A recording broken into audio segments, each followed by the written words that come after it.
Our next featured artist is Jasmine America Romero. She was raised in a small town in Kansas and brought to California at the age of 13.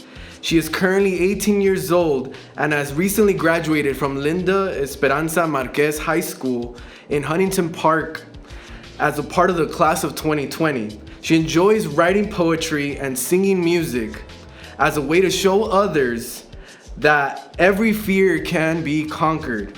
Regardless of how difficult it may be or how traumatic it is, every person just needs to have the power to believe in themselves. Hi, my first poem is titled America. My name is Jasmine America Romero. Emphasis on America, because that's my preferred nickname. Why my parents chose this name, I have no idea. I was raised in a country that has known all kinds of power, including money, but I personally never knew the power of money because I was always in the lower class. My mom would work her ass off at work from morning till night, making sure I had food to eat and clothes to cover my back. My dad, he couldn't do much. He had no citizenship or residency, so he was a stay-at-home dad. Kind of weird because we usually hear the term stay-at-home mom, but that's besides the point. Although I didn't understand the power of money, I understood that in order to have everything you needed money. That the country I lived in would help my family do that. But then problems started. I was 7 years old and my dad got deported. 7 years old, and instead of helping this country sent me down the drain. My mother had no money whatsoever. She struggled to get food and clothes. She struggled to keep me happy. And she struggled to keep my brother, at 1 year old, safe. 7 years old, and this country separated my family by a border. With all this despair and no uprising, I fell into depression. Imagine, a 7-year-old falling into depression as if it was a hole that I dug out of sand at the beach. So deep that every time I tried to climb out, the sand would weaken under me and pull me back in. It was hopeless. And my country did nothing to help me. Now I'm 18 years old, recovering from that traumatic experience and realizing this country is not as great as Wall Street makes us out to be. Yet, yes, we are rich and powerful, but power comes from violence. How many wars did the US have to go through before we got this power? How many people did this country enslave in order to come out on top? And now how many broken promises have we made before we realized we were desperate? We were so desperate that we needed an uprising. Now we walk the streets and chant Black Lives Matter because our Constitution stated all men were created equal. But instead we notice that we aren't. This place we think that is amazing thinks that because we are different colored, we are outsiders. Well, newsflash, America, I am American, and I shout I can't breathe because although I am not dark-skinned, I am fair. My people, as well as others, have been discouraged for far too long. This is the United States of America, and I have never been more ashamed of my name than I am now. I can't breathe, America, because this hostility that you bear towards people of color is drowning me in a sea of never-ending waves. I have fallen under this current. Help me. I yell, but no one comes. I once thought this country was the best. It's given me opportunities that I never thought I could have. Now it's disgrace. I'd rather stay under the current of the sea instead of stare at the eyes of whites, filled with guilty pleasure. My next poem is titled, One Fact Leads to 14. Look around at how lucky you are to be alive right now. Those weren't the exact words. But our mamas always told us, as long as you're alive, mijo, the world will treat you good. Life taught us that the good things come when you do good for others, even though they don't do it for you. Like the way you brought a smile to my face and I brought comfort to your life. We went through hell trying to get the good things in life. Our life filled with bullies, hiding in the corners to evade the inevitable chancla because we threw tantrums in public. And me leaving you behind in Kansas while my family took me to California. I promised you I'd be back, sooner rather than later, and we waited months, years, until it felt like centuries. You grew tired and left. Those letters you promised to send me never arrived, but I still waited. My mom said, he'll write to you. Just give him time. But time is what we don't have in this world. No matter how good we are to the people around us, we just don't have enough time.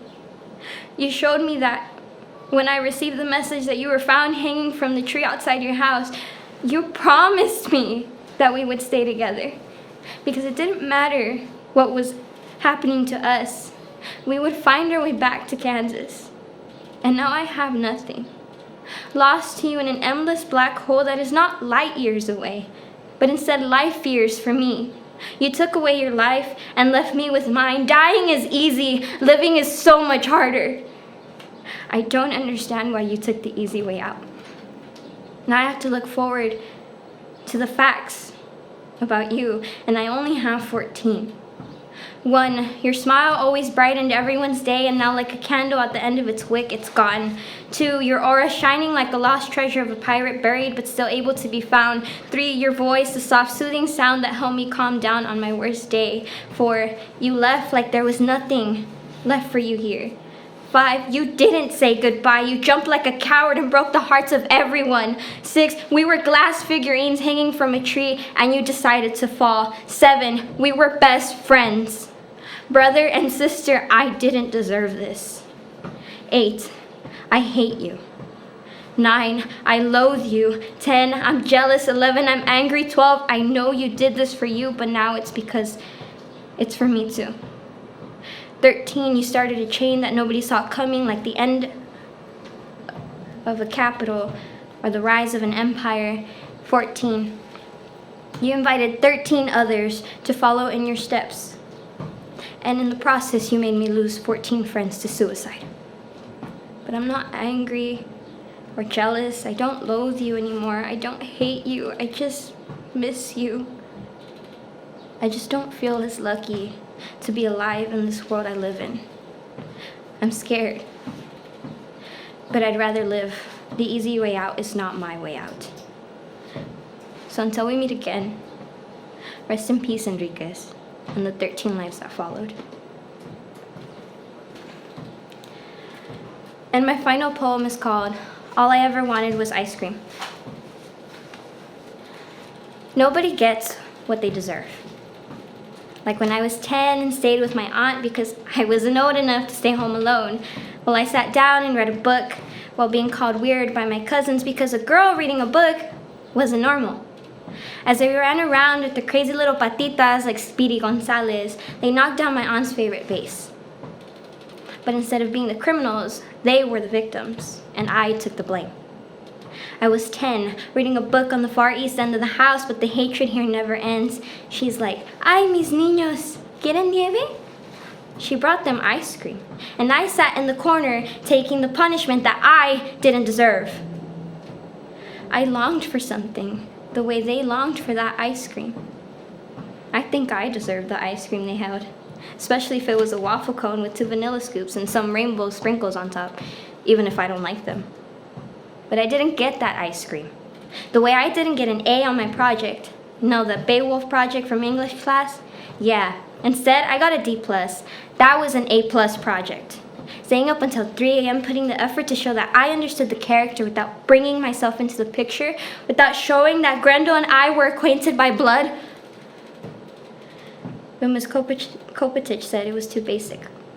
Unrealistic. No emotion. What do you mean it's unrealistic? It's realistic because I knew the character perfectly.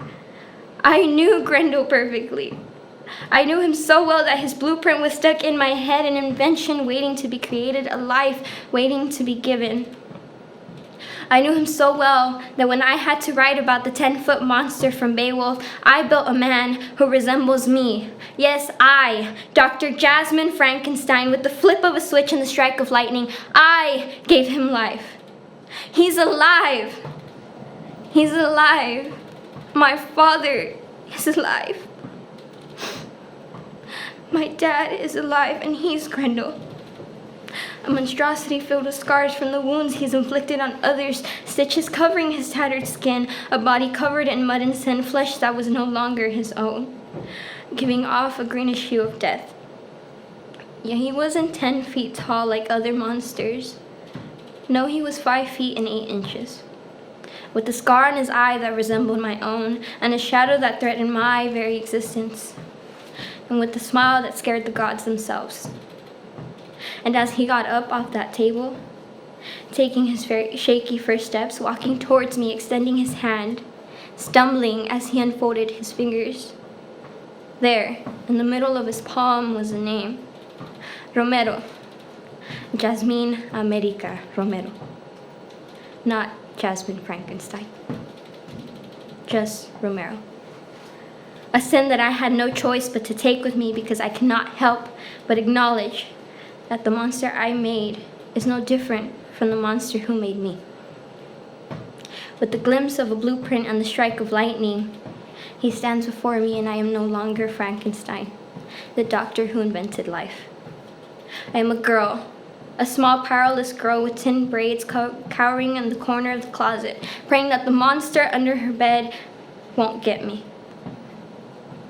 I didn't realize the type of power that created life came with the price. I wish I never graduated and became a doctor, that the degree I earned was fake, so I wouldn't have had the ability to make you. I wish the lightning never stroked the rod that awakened you, because then the burden of carrying your name with me would feel like wax melting from a candle in my hand. Painful, but forgettable.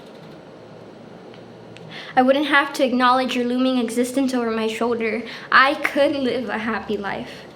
Frolic in meadows full of daisies and poppies, climb up to the tallest trees and watch the orange sunset, and eat all the ice cream I could ever want. That ice cream I deserved before you came along. I just wanted my ice cream. Didn't I at least deserve that?